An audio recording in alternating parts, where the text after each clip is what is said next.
Ny ministeran'ny mponina moa dia arakin'izay anaran'izay hoe fiahiana ara-tsosialy indrindra fa ny fampivarana ny vehivavy dia mikatsaka hatrany hatrany ny fiahiana ara-tsosialy ny mponina.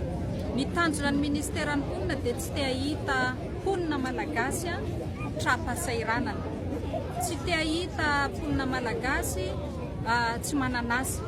Kanefa moa manao zavatra tsy mora, vao manomboka atsika zao, vao miatomboka ary miezaka ihany koa manova toe-tsaina ny mponina mba tsy antehatra lava amin'olona fa mba hiezaka hiavo tena, dia anisany ohatra lehibe amin'izany nataon'ny ministeran'ny mponina androany ity. Itaria Ambohijafy dia trano ho an'ny olona trapasairanana natolotra. Notoloran'ny fitondram-panjakana izay tarihan'ny Andriamatoa Fihoajaina, Andry Nirina Rajoelina sy ny Premier Ministre lehiben'ny gouvernement Tatsay Christian. Trano omenany sahirana izy io, fa tsy vitany hoe nanome trano ihany, fa nomena asa ihany koa.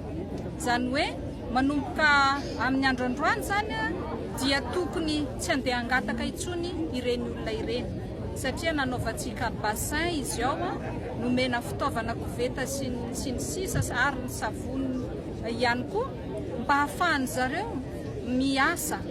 Dia eto moa dia manao antsoavy ny mpifanolo-bodirindra amin'izy ireo mba hanome lamba sasan'izy ireo, amin'izay mba manana vola zareo enti-manana kely mba hiainany amin'ny fiainana andavanandro fa tsy mandeha mangataka amina botikana olona intsony.